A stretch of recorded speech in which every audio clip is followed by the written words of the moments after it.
Hi, beautiful people. So for this week's video, I'm going to share a really intimate conversation between myself and someone in our very own God is Great community. Jaylen's email struck me because on one hand, her story was completely unique and fascinating, and on the other hand, it was reminiscent of stories I've heard time and time again from people who were taught about relationship and sexuality through the evangelical Christian church. This conversation is really about the anxiety and fear and shame that was placed upon Jaylen that made her get into this relationship that was not edifying for her, that was not evenly yoked, that wasn't a really good thing for her soul. From the outside, Jaylen's relationship had all the trappings of a perfect Christian one. They were both Christian, they were saving themselves for marriage, they were devoted to church, but on the inside, behind closed doors, the relationship was a disaster. I've said it before and I will say it a million more times. Saving yourself for marriage can be beautiful. It does work out for some people,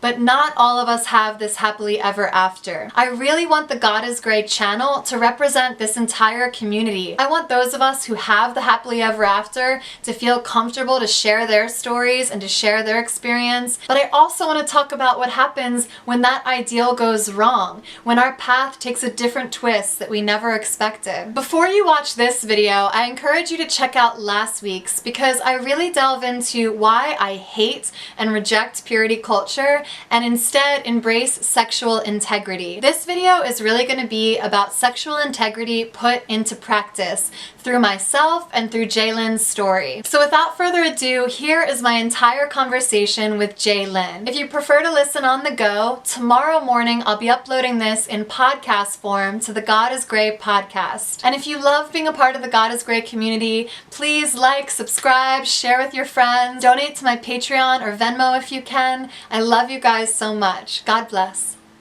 I wanted to have this conversation with Jaylen because she's a part of the God is Great community, and she wrote me a very heartfelt letter through my DMs, and it's a story that is unique to her life, but it's also really common to the Christian community and the way that I've felt at certain points in my life, and I know I get a lot of letters from you guys that express similar feelings. And Jaylen was just open and ready to tell her story very bravely. So I just wanted you to meet her. This is Miss Jaylen. How long have you been a Christian? I mean, I guess I've always been a Christian my whole life. My mom kind of found God when she was pregnant with me. So she baptized me. I was kind of raised in church. Although I would say, in a way, I found God myself. Like most people, I feel like are brought up in the faith and like their parents teach them. And although my mom kind of found her own relationship with God, I wasn't like raised in a strong Christian household. I still kind of came from a dysfunctional family background. Yeah, Um, as we all do, I feel like. yeah, but my family was pretty broken. So like, even though like I think my mom went to church, I don't think my dad was really going yet, and so it wasn't like a strong Christian household with like values or whatever like that. So in a way, I feel like I got to find God on my own. Like my mom would take me to church, but I was the one who kind of started my own relationship with God, and I'd say since pretty young, I felt that connection. Yeah. And I was like 6 or 7, like I begged my mom myself for like a little Bible and all this stuff, and so and I would always just read Genesis because I felt like that's all I knew how to do. And and yeah, so I was always just very open with God, and the conversation was very easy. And then I'd say as I was like a teenager, I started going to youth group, and I think that's when things got a little bit more tricky. See, I have like such a parallel story to yours. It's so funny. Yeah. Like that very, very innate connection to God at a super young age. Then you're kind of living your life. And then, did you go to like an evangelical church or what denomination was it? It was non-denominational. Non-denominational is, yeah, evangelical, right? Yeah.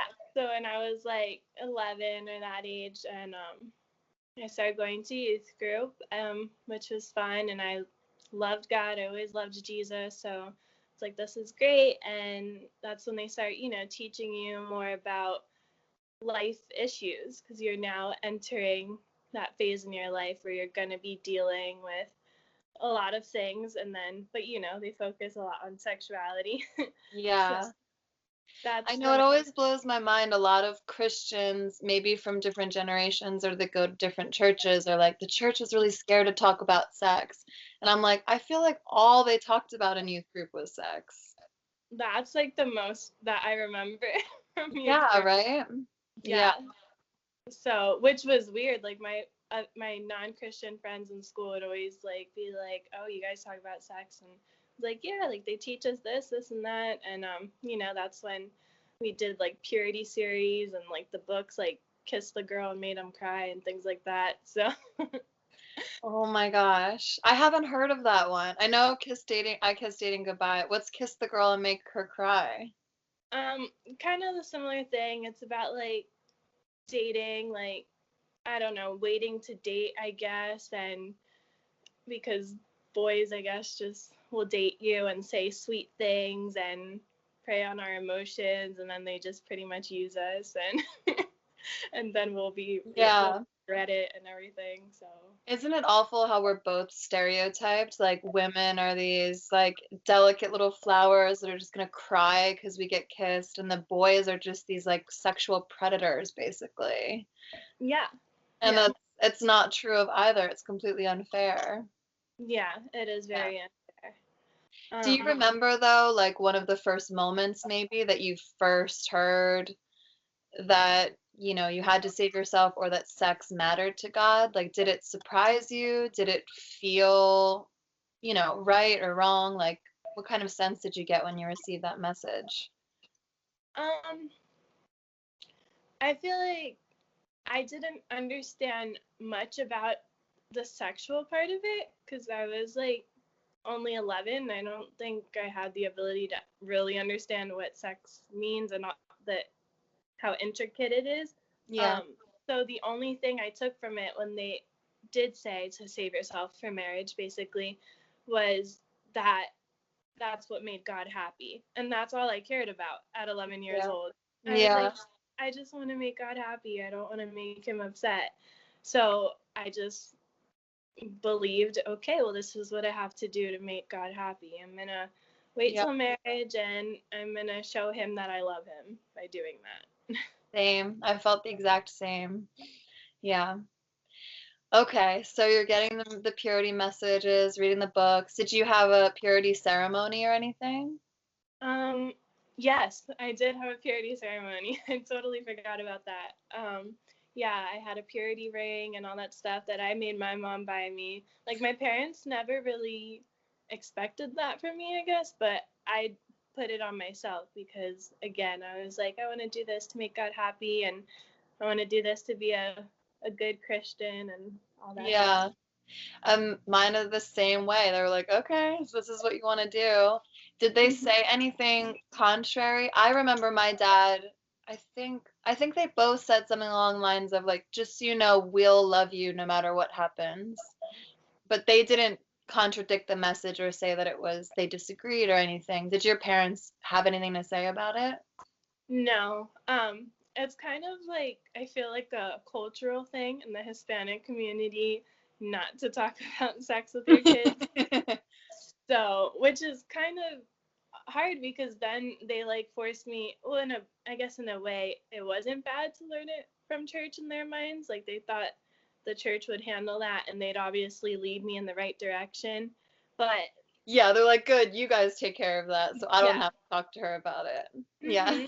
But I wish I would have got like my mom's input on it and just like, understand it from different points of view so I can make like an informed decision about it. That took a really big space in my spirituality. Um, I had like boyfriends at that time, like little boyfriends and stuff. And then I remember hearing a message like, um, basically, if you tell your boyfriend that you don't want to kiss and he doesn't respect that and like he gets upset or whatever, then break up with him. He's not the one for you. So Mm-hmm. I did that. And I was like, well, I just feel like I want to do this for God. So things like that, like, really took presence in my relationship with God. I was so focused on that all the time. And then also the form of dating, then I learned about this thing called courting, Mm-hmm. um, which is basically somebody who's interested in you or who believes that God said you're the one for them. And Get my eyes rolling. yeah. Do you know how many boys in youth group were like, God told me you were going to be my future wife? I know, what a good line. Hey, I don't care what you say. The divine entity of the entire universe is saying, "You're my wife." Yeah, and I apparently have no say in it. I remember one time actually being really like sad because I actually believed this. This guy was telling everyone in youth group, yeah, God gave me a dream. She's gonna be my future wife. And I did not like this guy whatsoever. And again, I'm like only like 11 or something, so I'm just trying to please God and be obedient. And I'm like, God, I really don't like him, but if you say that he's for me, okay, I guess. Oh my God. It's That's terrible. terrible. That's so scary. It's very scary. So yeah, so the courting thing. After a bunch of guys said this, there was one guy that I actually liked. You would have been in And a polygamist marriage, according to these guys. yeah, seriously. When these guys were saying God told them that I was the one for them, I was now like 13, 14 in youth group.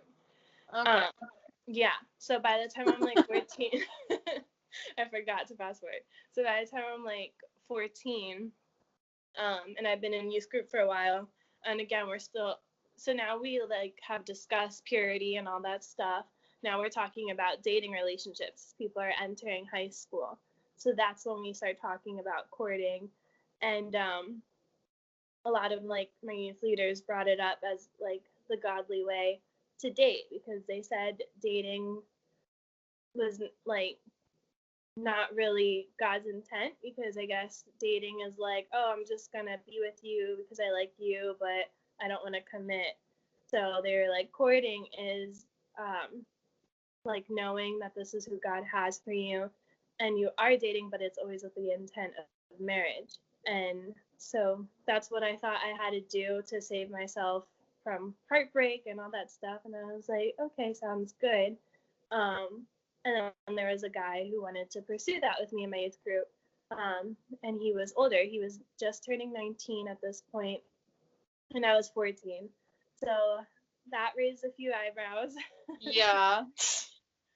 um, It was but this I didn't. someone that you were genuinely interested in, or he also told you that you were the one and you were kind of rolling with it?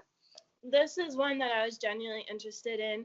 And he didn't fully express that he felt I was the one or whatever until like a few months into courting. So I didn't really know like he felt this way as well. Okay, and but just to pause for 1 second, Yeah. your age difference, even though people's eyebrows raised, no one was like, "This is inappropriate. He's an adult and you're a minor." I think actually my youth pastors weren't on board with it, and I think they were scared. However, once I knew he was interested in courting me, I took it to my parents right away. Um, and our families kind of met because that's part of the courtship process too, is having your families on board. And so I thought, well, this must be God's will because my parents are totally fine with it. I thought my dad would flip out, and he did when he heard the age. But I think because um, he knew the family and he knew that the both of us, me and this guy, um, were like intending to not be physical in any way. There you go. Yeah. That was like, I don't care, sure, whatever. She might as well be with this Yeah. person rather than somebody else who she'll probably sleep with. So I think that Yeah. was his concern. So, and every time, so in the courting phase, It was very much friendship. So we didn't go on dates or whatever. It was, if we did go somewhere, it was always with his family. Like we went to the movies with his family. We did everything with the family there, like chaperoning, hardcore, like at all times. So I thought this guy, because we were courting, had the intent on marrying me, and that's what we always talked about. Like, we're gonna take this in stages, and I don't know if you know that there's like a chart and everything, like No. the stages of court. We had this chart, and we legit had to write down rules and, like, boundaries. Like, you can't be alone together. And then in the next phase, he said, like, maybe when I'm 18, then maybe we could hold hands or things like that. And then when you're engaged, then maybe you can kiss, maybe not. Maybe you have to wait till you're married. Uh-huh. So it was very much like that. So Just to interject, like anyone watching my eyes roll and me being all like, ugh. I respect anyone that like chooses to do this and is on that kind of path, but I just hate the lack of trust. Like I would like for more churches and leaders and youth group leaders to say, I'm going to impart information and wisdom to you, but also you can trust yourself. You can trust yourself to make decisions. Like mapping out charts and making all these rules instead of just listening to your heart, to God, is just like, that's why my eyes are rolling. yeah, Yeah. for sure. Yeah. And one more question too before we go on. I'm wondering if you are also getting a lot of the modesty messages and stuff about how you need to be dressed and everything in this process. Yeah, definitely. That was a huge thing in our youth group, especially, with boys and their hormones in high school and whatnot. Yeah. So I remember they would tell a lot of us girls, like, even with our skinny jeans, like, if we went up to the altar and, like, some boys in the youth group were sitting down and, like, lusting over us, like, we need to make sure we're wearing a shirt that's long enough to cover our behinds when we're up at the altar. Not concerned with that, really seeking Jesus, but now we have to keep in mind, like, am I covered back here if I bend over, like, Yeah. so Yeah. we got a lot of that. And actually I got a lot of it from the person I was courting as well. He was very heavy on women being modest and being covered up. So a lot of my views on God and how I walked with my relationship with Jesus was shaped by him as well. Hmm. So from 14 to 18, he kind of took on like a mentor role in my life, Hmm. which was kind of weird. It's like not a normal relationship. I think because he was older, he felt he had all this wisdom and he felt he needed to guide me. And that became really unhealthy because, one, I'm 14. I should be like developing my own boundaries myself. I should be developing my image and my self worth on my own, apart Yeah. from anybody else's opinions. But because I was young, I trusted everyone with that. I trusted my youth group to tell me how I should see myself and carry myself. And I trusted this person who was in my life. And some of his views weren't necessarily the best, but and then he kind of felt like he was my father, Hmm. which wasn't good. That became like the first sign where he felt like he had control over my life. Yeah. So from 14 to 18, everything I did was like critiqued by him, or you need to do it this way, like this is the godly way to do it. And I would just try my best to like fix that because I'm thinking I want to please this person, I want to make this courtship work, and then I also want to please God because, again, my view of how a woman of God should be was determined by his standards. Then when I was 18, I'm kind of thinking, all right, I'm 18 now. I'm like, this is totally illegal. Like, are we going to be more physical, or like, are we going to get married soon? Because obviously at 18. I'm still a virgin and I'm still trying to stay pure, but I'm like in my head being realistic, like, yeah, no, I don't think I can wait till like 26 or 24. And Yeah. we've Have you been guys kissed or anything at this point? we did, and he felt like guilty about it. I don't know. And then he didn't feel an attraction to me. And he always blamed that on the age difference and that it just wasn't the right timing. And the physical part became a really big strain in our courtship or whatever. I'd assume he was attracted to me when he first met me, but then I was 14, so that seems kind of weird. Yeah. But so I don't know really what his interest was with me, because things got really weird as I'm older. I'm like, okay, well, things are legal, and if you're attracted to me, like, are we going to be normal? Like, are we going to be able to kiss or things like that? And he apparently just wasn't attracted to me, which confused me. He And said that?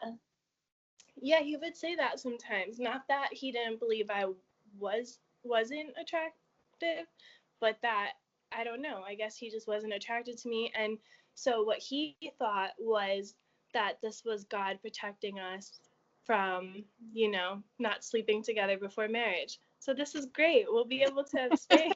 I can't kiss you. So Oh my gosh. And one for the day, record too, like my heart goes out to both of you guys in this situation because I'm not a man basher at all. Like anyone that's watching, especially outsiders that aren't in the church, like you can see the slippery slope of these messages that we get, like his torment, his feelings of, God told him this and he has to abide by this and he has to protect you and he has to be a man, even though he's only 19 years old and he has no idea what he's doing either. And then that therefore leads to all of this genuinely emotional abuse that, is imparted on the woman in this situation. And he becomes an abuser, but, not even necessarily willfully so. It's just like what you're both being taught.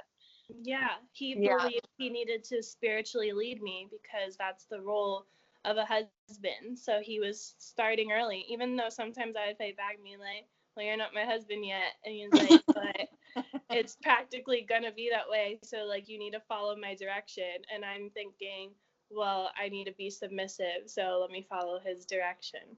Yeah. Yeah. So the Lord is masking his attraction to you to protect you both from premarital sex. And then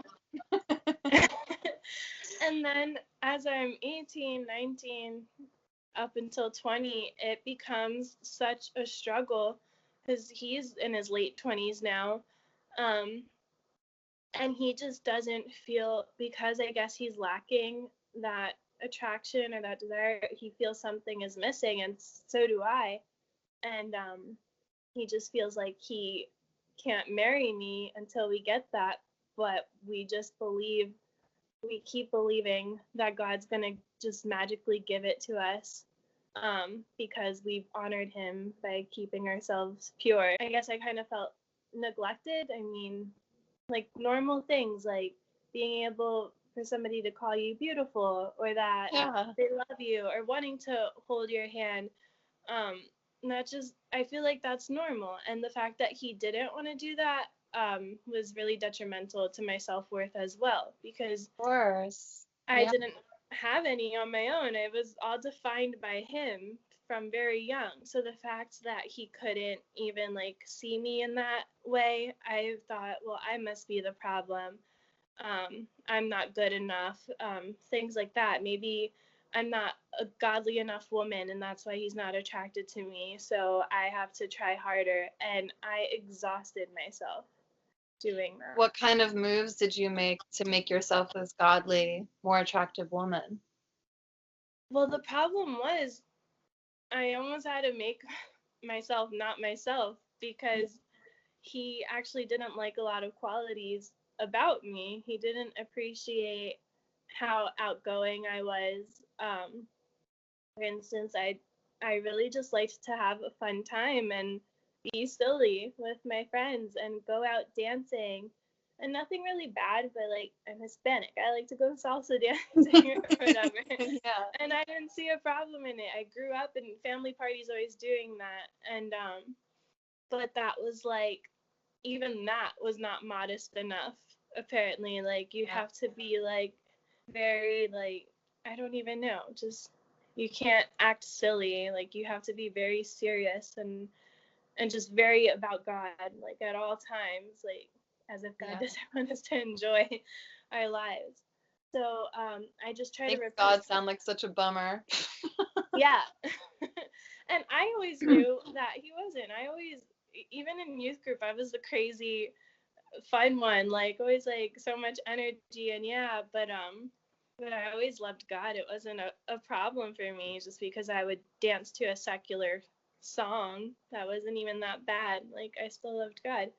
But he didn't like those things about me, and the fact that I would push the affection thing sometimes. I'm like 18, 19, I'm like, this is like weird. Like I would try to hold his hand, I try to kiss him, and if I would try to do things like that, I was too promiscuous, or I was like nasty names or whatever. Like, really? He called you things like Jezebel, stuff like that? He said like I would have the spirit of Jezebel because I struggled at certain points where I'm like, I want to be like By physical the way, to don't call it a struggle. It's not a struggle. It is a natural human desire. And of course, like, and also you're beautiful. Like, you have every right to want to live in that essence and in that beauty and have someone that recognizes it. You're not struggling because you're just growing up and wanting to revel in the person that you're with, even in the most basic way, holding a hand. Give me a break. yeah. And what was worse about it, what really like hurt me about it all was that he felt that way towards other women. He was attracted to other women, and he would vocalize that with me. And he would say like, I don't know, that he felt a connection with them, but like not with me. And everything was, I don't know, like he really felt like it was my problem, like I just wasn't mature enough or something. Were these other girls in church or they're just Random people. because I feel like it would drive me crazy. Was he ever attracted to a woman that was more like the way you wish he was allowing you to live? Like a woman that was just free or that did look sexy or Yeah, he was, which was really frustrating. I would, yeah, because who isn't attracted to someone that is beautiful and independent and vivacious? And because I'm only bringing it up because I have an abusive ex-boyfriend as well. And it was only physical in the very end, but it was emotional the whole time.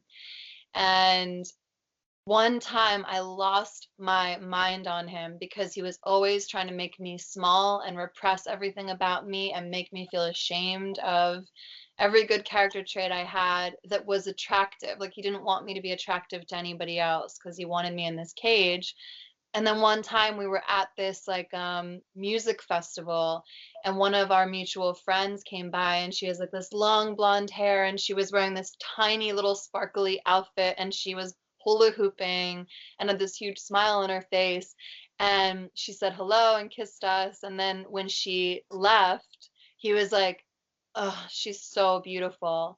And I was like, I will kill you. Like I want just an ounce of your permission to be even remotely as free as she is, and you have the audacity to tell me you're attracted to her when you won't let me even be a tiny bit of that. I could have killed him.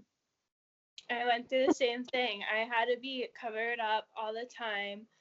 He would legit threaten to break up with me sometimes if I posted something on my Instagram or whatever where I had like the slightest amount of cleavage, like nothing crazy, but sometimes even tasteful. But if my figure was too like revealing in something, I was attention seeking. I And was you've a got hoe. quite a figure. It must be really hard to actually hide.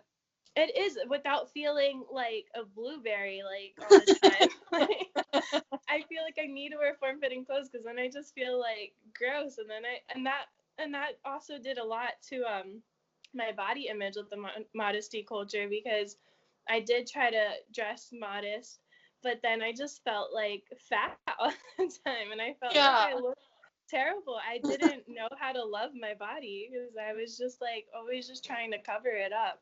Yeah. Um, and I always felt like my body was too much, even for him, because I am like a little bit curvier, so I don't think he liked that. And he even voiced like he just wanted somebody who was just a little bit more plain, because I apparently draw too much attention, and his friends that follow me, I'm gonna make them stumble. And that's when the whole Jezebel stuff came in again, and everything I did was a problem. Yeah. Everything.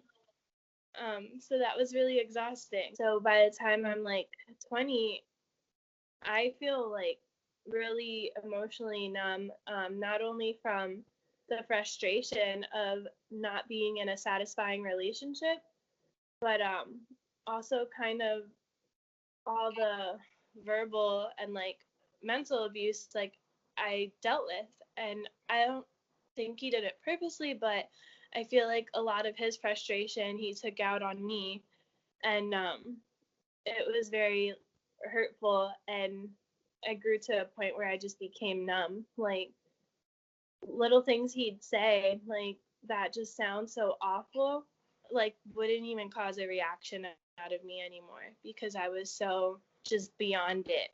Yeah. And so I was just like a zombie. I was just pushing through, just like hoping one day something's gonna change. And just like suffering in the meantime. Yeah. And then I started feeling chemistry with some other coworkers, and that was a battle because I'm like, oh, this is just temptation. Like, I have to fight this. I'm in a relationship, so I would shut it down, but it caused like thoughts in me, and I'm like, is chemistry really a good thing? Is it a bad thing? Can I have this? Is this just like, something that's gonna fade and something you don't go after? Like, is that just the enemy's like plan? And I didn't want to, I was always scared of missing the mark and of disappointing God. And I was always so concerned with God's will for my life. Like, I was always so scared to step out of that. I had so much fear in my relationship with God because I was just taught that way. Like you had to be really careful and like walk on eggshells, and you can't go to this place or that place because you'll start straying. So like I was always so scared of everything that I legit was paralyzed. Like I did not take a step unless I knew that I knew. Yeah. Yeah.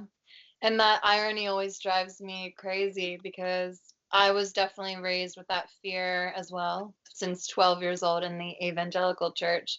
And the Bible says, fear not, or a different variation of that over 90 times. And Yeah. yet we are trained in all this fear. It's completely opposite of God's will for our life. Yeah.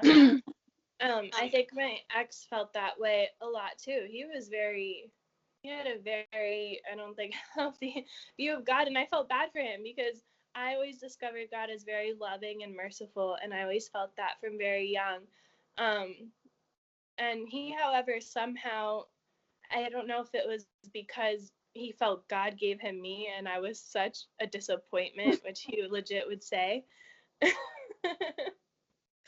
Oh He my God. felt God was such a punisher, and like God was just this angry God. Like he just felt like God didn't like him, and I don't know, just some weird stuff. So like his views were obviously God's very like a punisher, and everything's like hellfire, and there's not really mercy. Like you do something, there's consequences, bottom line, and consequences are always like really bad. Yeah. So it was very like toxic like that. And so yeah, so when I started feeling chemistry and everything, I'm really desiring this, and I talk about this with him, and it never gets anywhere, because I don't think you can just force that, and you can't make that happen. So I don't know, again, we just kept saying, well, wait and wait for God to do something. Do you have friends in your life that are telling you this is a bad relationship, or is everyone you're surrounded by kind of like in the same circle?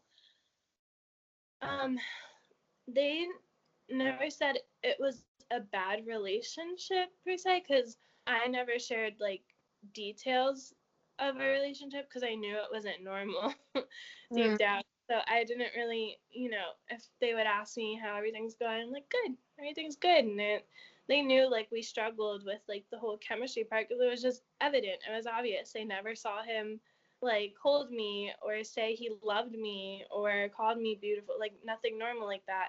But I'm like, we're just still in the friendship level of courting, and Oh my God. 6 One years day, into it. 6 years later, it's still Wow. friendship. Yeah, we'll get those feelings when we're closer to getting married. Oh my gosh. Oh wow. Okay. Yeah, So you're starting to notice you're having feelings or attractions to other people and a mutual chemistry with other people. yeah. And we're gonna get to the part in the email that you sent me. Oh God.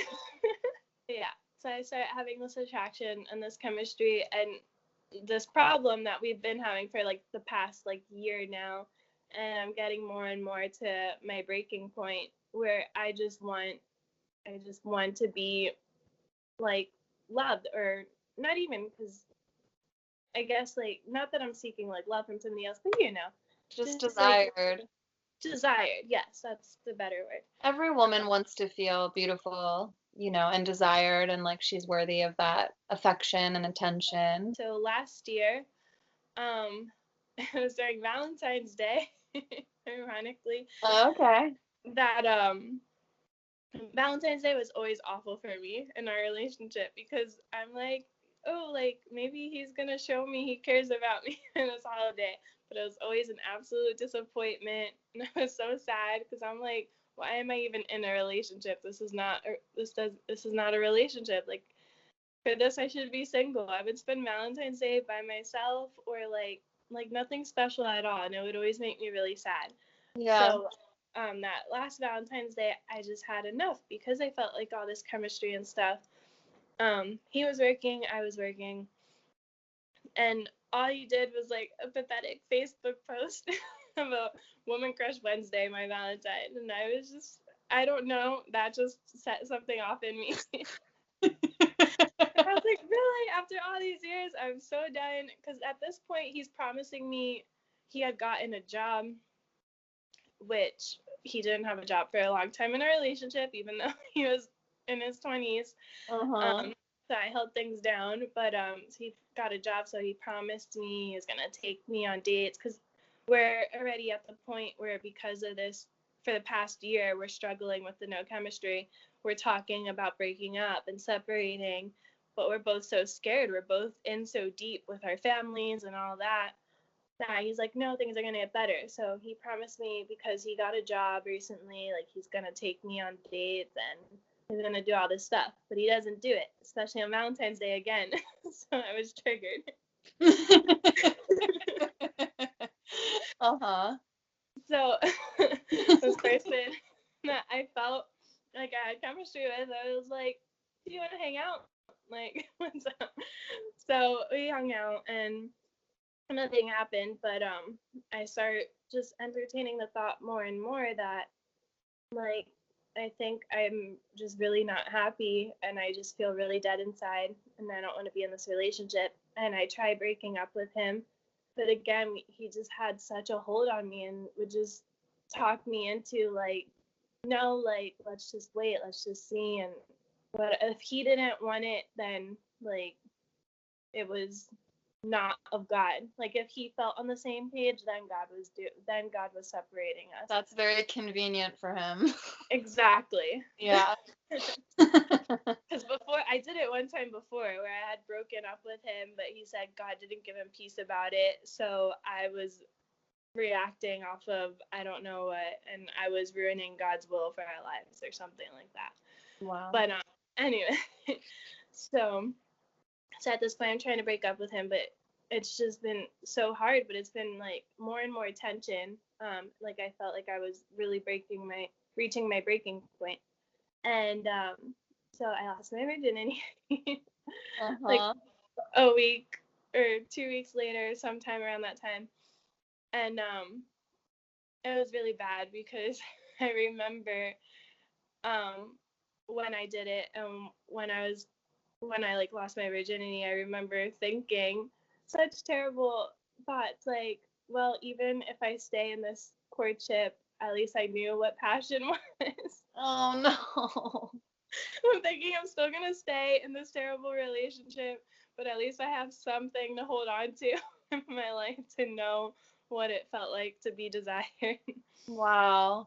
So was that experience in itself like positive for you? Did you feel like a guilt in the moment? What kind of thing did you feel when you actually made that decision to go for it? From how I see it now, I feel like it was a huge turning point for me. It helped me realize a lot of things I feel like I was ignoring, and it was kind of like it just blew it up. It made it clearly evident for me. So I don't like regret it at all. And I didn't really feel guilt. I actually kind of remember like feeling like looking up to God and being like, I'm sorry. Like, I don't know if this is going to make you sad or happy, or I don't know, but I just feel like this is something I need to do. Yeah. And I felt normal. Like afterwards, then I got really scared automatically. Like Yeah. the next day, I like woke up and I'm like, I'm not a virgin anymore. Like, what is my world? Like, am I not a Christian anymore? And then I'm like scared. Then I'm like, God, like, are you like talking to me right now? Are you upset with me? Like, did I just alter my destiny and now I can't be in ministry anymore and I'm never gonna be an example and I'm just like everybody else now, which I don't know. Like, I don't know. That's not even like a nice thought to think. Like, what does that mean? Like, I noticed that I thought higher of myself just because I was a virgin. So it was just a whirlwind of thoughts and emotions because I felt like now there's nothing special about me because that was what was instilled in me in youth group. Like, you need to save yourself for your husband because it's special and you'll be rare and you'll be clean and like, all this stuff. And so then when you lose something like that they tell you is everything, then it's confusing because then you're like, who am I? Yeah. And where do I stand with God? And it was quite a journey. Not only that, I had basically told my ex like that I was unfaithful to him. I didn't tell him how because I was still processing all these things. It was a lot.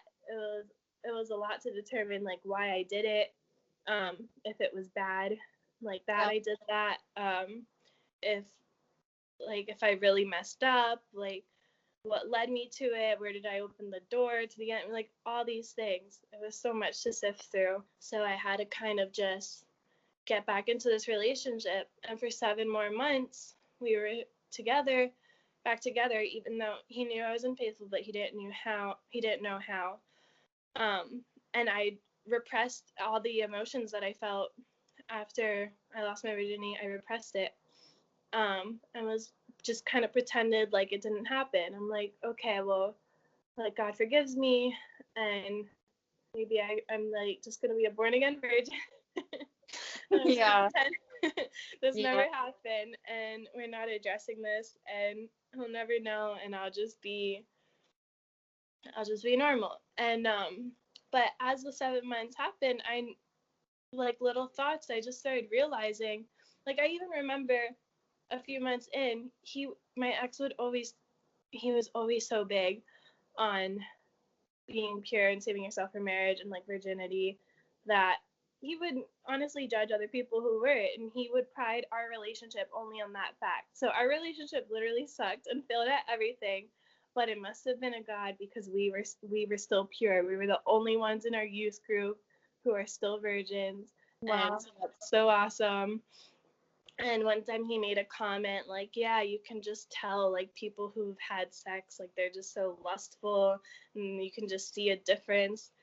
And at this time, I had lost my virginity, but he doesn't know. So I'm just like, oh really? Like you can't tell that I did it, can you? So clearly it's not like what you think. So then that made me realize like I don't feel lustful. I don't feel like my heart was hardened or whatever. I didn't even really feel a soul tie to the person that I lost it to.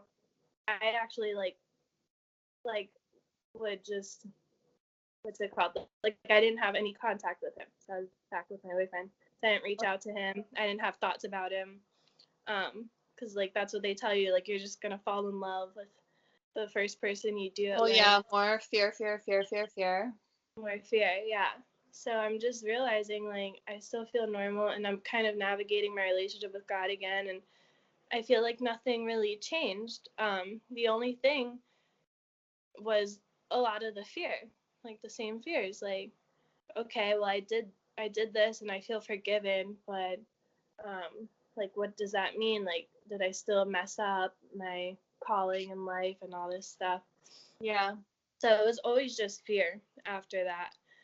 And then my ex breaks up with me like 7 months later. Um, and he basically, I guess he just felt done. I guess he felt peace from God this time. So it was God's will. Okay. How So did you feel when he broke up with you? Relieved? I felt shocked, because when we got back into the relationship and he knew I was unfaithful, he addressed that he was sorry and that probably was his fault, because people told him throughout the years, like, you need to like do something, like you need to show her you care about her, or like you're gonna lose her. And he's like, oh no, like, oh, she's faithful and all this stuff. And obviously if he'd asked me, I'd say yeah, because I thought that I could do that, but it was hard denying those needs, honestly. And Yeah. I realized I couldn't. But so when we got back together, I thought that he was gonna like do what he said and take me on dates, and so I thought everything was gonna be okay. And I was ready to like put in the work and put in more self-sacrifice, and I thought things were changing. And then but then when he like said that, it was shocking to me. But then at the same time, I was like, well, I'm not a virgin anymore, and so this is kind of a relief, because Yeah. I don't have to hide this from him. And Yeah. I realized, you know what, like I was so tired of it. I'm like, maybe it's just not meant to be. Um, but it was hard. The fact that it came from him, it was more of a blow. Yeah, sure. Blow to the I, ego, maybe. yeah, because I was like, I tried breaking up with you for years, and it was always like, no, it's God's will. And now all of a sudden, it's not God's will anymore. Like what? Yeah. So that was hard, and I cried a lot, and I begged and pleaded, like, let's just pray about it more. I don't know. I was scared again. I didn't know Well, anything sure. like So much of your life and your identity, obviously, over these years had been wrapped around this man's existence in your life, exactly. positive or negative. When you have a commitment to someone like that and all that time and energy and communication, I mean, I can't even imagine. Those are such foundational years as well for him to Yeah, have been also telling you that he is the voice of God in a way, and he is like, that would be scary to be like, what am I going to do without this now? Because even an abusive situation is hard to walk away from because you just get used to things. exactly. Hmm. And he really would like make me feel like not like I didn't have any power over my life, because if I were to break up with him, he was the reason I was where I was with God. He was the reason I'm not pregnant by now in high school. Like I apparently had no self-control outside of him. And so Wow. he would make me feel that way. So when I broke up with him, I was scared. I'm like, can I do this? Like, what's gonna happen?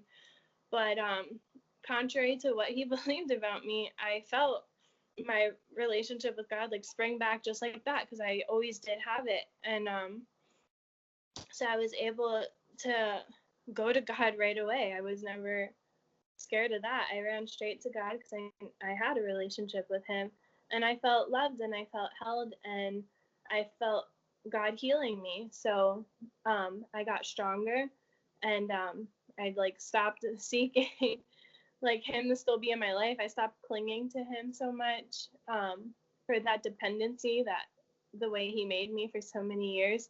And Yeah. I started realizing like it's always just been me and God. Like I can still do this. I have a life outside of him. If he really believes that this isn't my will, that he's not the will of God for my life, well, I know God has something for me. So when we break up, I actually did think about how I felt that I lost my virginity.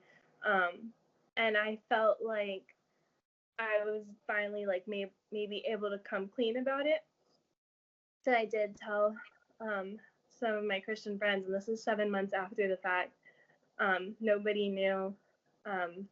When it first had happened, I had like cried to my coworkers, but that's about it. Only like two of them knew. Like, they're Yeah. like sisters, and I knew they wouldn't judge me because they weren't like, like that Christian community that I had. But I didn't tell like any of my closest friends who are super Christian or things like that. But so I finally came clean to like my one best friend, and some of my other closest Christian friends, and they didn't judge me. Well, I don't think they judged me anyway. Probably not. I Yeah, think it's more common than you think. And then that's why I'm so about sharing stories, because when you share your story, you very more often than not, 5 people raise their hands and be like, me too. And you're all just hiding from each other. and I actually did find that. My one friend, I thought I always thought like I was such an example to her of like waiting for marriage and stuff. So I was scared to, or like actually just in my walk with God, I always felt like I had to be in such an example. And I felt like a lot of that relied on purity. Like Yeah. that was like the badge of honor. So I was scared for my image to be totally changed, or for them to question my walk with God because I was no longer pure. Um, So I did find out that a few of my friends actually themselves had not, like didn't wait either, and we were both really shocked. So that was like crazy. Yeah. And yeah, and so because I did share with like my circle, and because our circles were intertwined, like mine and my ex's, he ended up asking somebody and finding out Mm. um, that I was no longer a virgin, and he like became more like emotionally abusive to me and like would call me a Jezebel. So that was hard to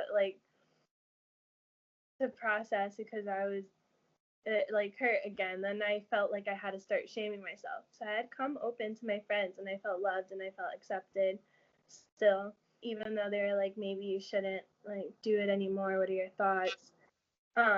But then when I got like the messages from him, and he decided to expose me to his family, who I loved so much, and that hurt them, and then they kind of cut me off. So I felt like I had to beat myself up again, and I felt Yeah. shame, and I felt like, well, and then he even said, oh, that's why I felt peace from God to break up with you. Like he was saving me from being with somebody like you. Like thank God. Mm-hmm. So then I really think I'm the problem now again. And I'm like, well, I really messed up. And all this stuff, which I guess once I started beating myself up, I opened that door again, and that time it wasn't. I guess that time it wasn't really positive, because I was like, well, I already kind of messed up, so I'm just gonna It's resume. really interesting you bring that up. I think a lot of people, I was the same way. I think I lost my virginity almost in a similar way. I wasn't in a relationship or anything, but it just felt like a weight, and I wanted to get rid of it at a certain point because it was just so overwhelming. It was like overtaking my thoughts, and I was like, I just want to get rid of it. And it wasn't until later that, yeah, at a point you're like, well, I'm already bad. God already has given up on me. I've already lost my identity. I don't even know if I'm a Christian anymore because I'm not a virgin. So, and then, in the Christian community too, we are taught to only save yourself, save yourself, save yourself. And it's all about purity versus something that I'm really embracing now, which is sexual integrity.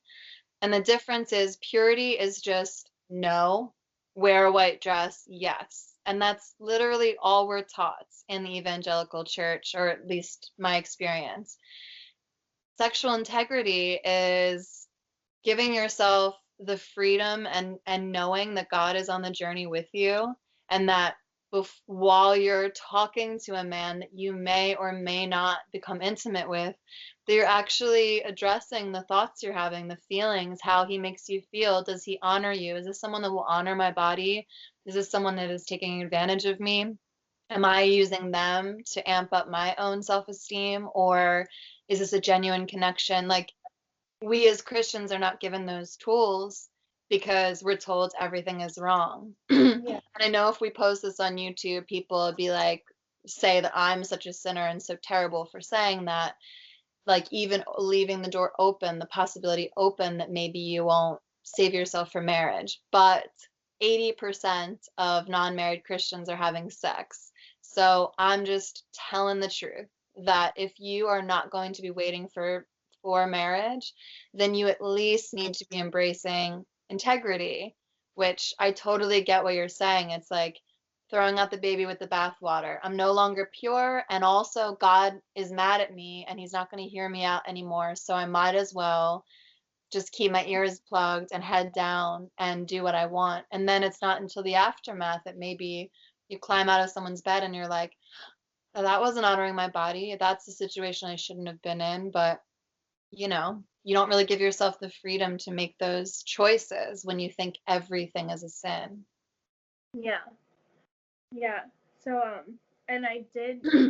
That's when I started discovering kind of like sexual integrity, like you said, and realizing like maybe that is more important, because when I did fess up, I did realize a lot of my Christian friends either didn't wait or did other stuff around it until marriage, which in a way is still, like, I feel like is still sexual. So if we're saying Absolutely. Yeah. like not to be sexual at all, well then, and if that's what makes you pure, then they weren't necessarily pure. But then I started thinking about like what pure really means, and having a pure heart, and I started realizing like I don't feel like I'm lustful, like I don't feel like I'm like drooling over everyone and like needing it and like obsessing over it, like how they make it seem. I still felt like I still had a pure heart. I wasn't like hardened towards God or anything. I still loved him. So I started like seeing like what could this being pure like really mean, and is it just a matter of like how you're using sex? And so I tried not like feeling so much shame about it anymore, and like inviting God back into it. And because I went back to being sexually active because I felt like shamed. Then I just kind of like continued, but I'm like, well, if I'm gonna do this, like I really don't want to hide from God anymore. Like I feel like I don't have to. So you were acknowledging and realizing when things actually genuinely didn't feel good, and then you also realized that giving God that invitation to be a part of your sex life in this new realization, whether you're sexually active or not, was more the key than actually just saying no, no, no and ignoring it. Yeah. I started focusing like more on like just breaking out of the fear and the shame. Yeah. So How do you break out of fear and shame? What did that look like? it's hard. I Yeah. have been moments where like how I've watched your videos and like you said like during or after like you just like cry and you question like am I a bad person? Am I evil? Like am I not dying to my flesh enough? Like what is wrong with me? So, how do you start breaking through all of that fear and shame? What's the journey of that? Um, it was like I said, a lot of crying still, and a lot of like beating myself up.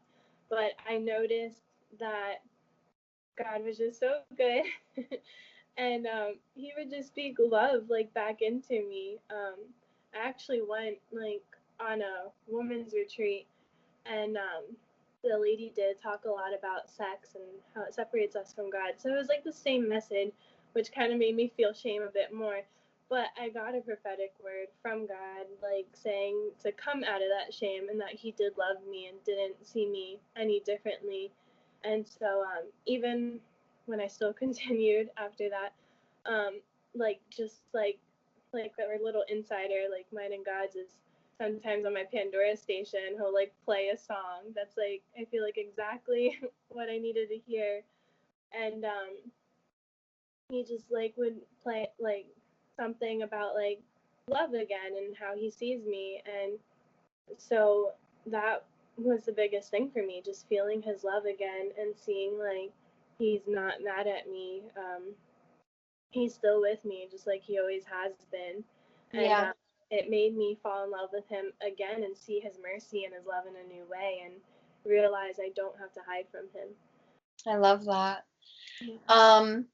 I can admit mine as well, but would you care to share where you are with your sexual journey now? Do you have any intention of saving yourself for marriage again, or are you saving yourself for a relationship, or are you just exploring? Where are you at this moment?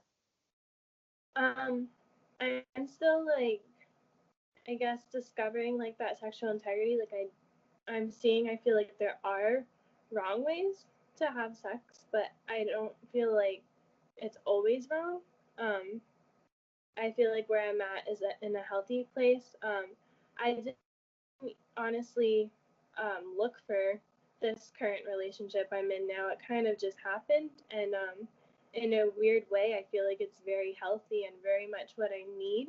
Yeah. Um, and I feel like I'm actually learning a lot about myself through it, and even a lot of healing. And I finally like I don't know, maybe I get to feel like that desire which I've like repressed for so many years. So it's just been really healing to me, and I'm just kind of going with it, and still communicating with God. My heart is still open to Him, and I kind of noticed. So when I had lost my virginity, the person I lost it to, I think it happened fine and it was an okay relationship. I don't think it was unhealthy. But I guess it started becoming more like I felt like maybe he was using me, and I don't like that feeling. I think that's wrong. I Yeah. think that's when you probably shouldn't be having sex. But I noticed like God kind of like took him out of my life, and then there was somebody that is actually right now that is honoring me and respecting me, and that just confuses me more because I thought like men can't do that. They just care about sex, and if you give it up, then they Right. just like stop respecting you. Yeah. But No. I've I mean, noticed I that's not think, the case. yeah, I think that I'm looking forward to doing a video on like unevenly yoked relationships and another video on spiritual or sexual integrity because they're both really important topics. And for me, we always talk about unevenly yoked, which for anyone listening that doesn't know what that means, it's about Christians just really say that to mean the person's not a Christian. But I think that just because someone's Christian doesn't mean they're your soulmate. It doesn't mean your spirit speaks to the other person's spirit. It doesn't mean that you're aligned, that you're going to be able to grow together and flourish and get to the next level and more intricately understand yourself and your faith. Like, that is a true spiritual connection. And unevenly yoked can be two Christian people both, like your abusive relationship that you had, that was very unevenly yoked. That was a disaster. And yet, no Christian would have chastised you for it because it's supposedly an evenly yoked relationship. And I have a similar thing where I came out of a really abusive relationship and I had two, and that was wrong. That was really bad. I was in a very, very low point in my life where I invited that in, and I was disrespecting myself, disrespecting my body, my everything, not that it was all my fault, but yes, like I invited in some deep negativity in my life, and it was a low point. And after that, I had a relationship with a man, and he's still one of my best friends, that it was the most, like, it restored so much of myself, my self-esteem that had been broken, my thoughts about myself that had been shattered. He helped me remember who I was and where I was going. He was there when God is Gray came into my mind. Like, him and I were sitting on the couch, we were just like talking and having wine, and all of a sudden, like, I felt God speak this project to me. So that is a relationship that I would never regret. And was it a sexual relationship? Yes. Did I feel utmost conviction from God about that sexuality? No, I don't know what to tell you. I didn't, and I, of course, pause to say that because I've put myself in some sort of position where I'm supposed to be supposedly leading people in the right direction. And that's never been my intention. I'm just going to keep telling you guys the truth about my life and the truth about the way that I feel about things and what has happened. I'm not going to tell anyone else how to live, but I will say that I did not feel shame or conviction about that relationship. That relationship took me to a level in myself and my growth and my spirituality that I would never regret. I can't imagine saving myself from marriage. If that's a word that God gave me, I would have to take a minute and ingest that and take it on. But I think the only reason that God might speak something like that to me would just be in a specific relationship, maybe to cultivate something particularly sexy or romantic or whatever with a certain person. But I don't think that God would speak that to me because it's what he commands and demands of my life. Yeah. And that's just where I'm at with that. And like we're talking about, just noticing when you're not in integrity. I also, recently had a sexual experience with someone and he totally did use me. And I was like, "Oh my gosh. I can't believe that." Like, that's exactly what I don't want to invite in my life anymore. And I think that's where saving yourself or really vetting someone is valuable, because then you know what you want for your own body, your own spirit, and the way you want to be treated in this world and the way people interact with you and your body, Yeah. Yeah. But I definitely believe like you can have standards still just because you are like a Christian and sexually active. Like I'm not just sleeping around or with anybody, but I generally felt like a connection with somebody who I just had a good feeling about, and I just knew they were a good person, and there was no like negative thing I could feel or see or anything wrong, or even like conviction, like you said, that I felt about it. There's like respect, and I feel safe, and I feel peace. So I'm like, well, that's just where I'm at right now. Like, and then you want to question it. I'm like, should this be wrong? Because people are telling me, but I can only say based off like what I feel, and I don't feel like it's wrong right now. I don't know for the future, like if I would wait again or whatever, like be a born again virgin and wait until marriage. I can't really say as of now, but I don't know. I just don't think that has to be. Can I ask you something? You say, I don't feel that it's wrong. I don't feel, whatever. I feel like this is okay. I get attacked in so many comments anytime I say I feel because people are like, well, feelings, you can't trust your feelings. The heart's deceitful above all things, blah, blah, blah. So my question for you is, do you feel that it's not wrong or do you know that it's not wrong? I'm still get scared to say no because I feel like If you had no accountability to anyone else and I just said, do you know that what you're doing is okay? What would you say? I would say yes, but I just don't want to be like responsible for encouraging anyone. I don't mean to challenge you, but I think it's worth asking because if you were to say, do you know that your last relationship wasn't sinful? To me, I would say yes. I know that it wasn't because I have grown exponentially through that relationship. Yeah. And he didn't need to have sex with me to stay in that relationship. He wasn't demanding that. I just felt so connected to him and so in love with him that it was a part of our relationship. Yeah. Yeah. Well, I guess I could say like currently for me, yeah, I know it's not sinful. I don't feel distant from God or anything like that.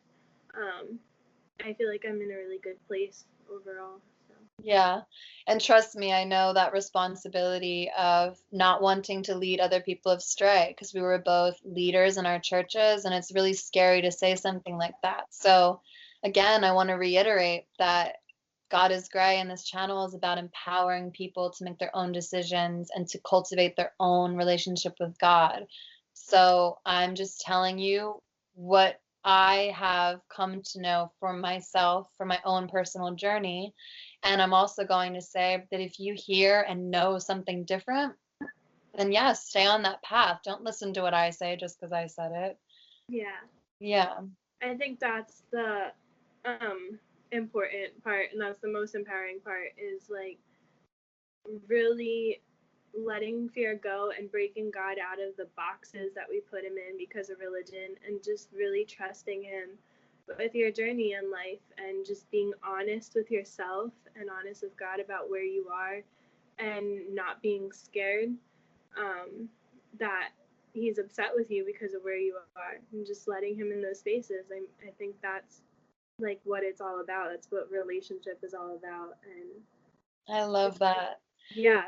That's a beautiful conclusion to this conversation. Yeah. Don't hang up now, but I'll just do a little goodbye. Um, so thank you guys so much for joining me and Jalen in this conversation. Thank you, Jalen.